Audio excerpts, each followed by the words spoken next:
Nous avons fait grossir la science et rétrécir nos cœurs. L'intelligence artificielle n'est pas seulement un outil de plus, c'est un concept qui bouleverse l'être humain dans sa juste place dans le monde.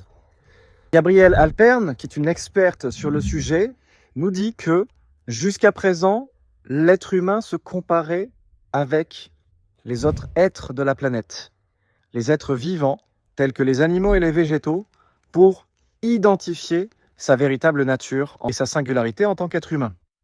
Mais depuis qu'il y a l'intelligence artificielle, et qu'en plus, c'est une création issue de l'humain, contrairement à Dieu, qui est une créature qui a façonné l'homme, l'intelligence artificielle, c'est une créature façonnée par l'homme, qui est capable de remettre en question la nature même de ce que c'est d'être un être humain.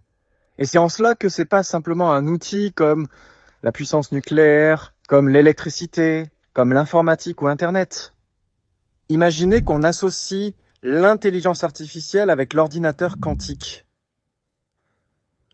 Finalement, selon Gabrielle Alpern, ce n'est pas à l'être humain d'avoir peur d'être remplacé par l'intelligence artificielle, c'est surtout à Dieu de se préoccuper d'être remplacé par l'intelligence artificielle dans le cœur de chaque être humain.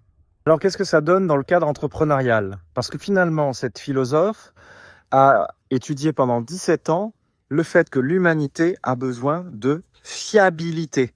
La fiabilité, elle est mise à mal lorsque on se tourne vers Dieu qui ne donne pas de réponse et lorsqu'on se tourne vers l'humanité et sa médiocrité, sa mauvaise foi, son manque de professionnalisme.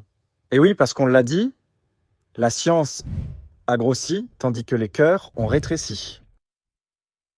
Alors la clé en entrepreneuriat, c'est d'assurer la fiabilité des systèmes.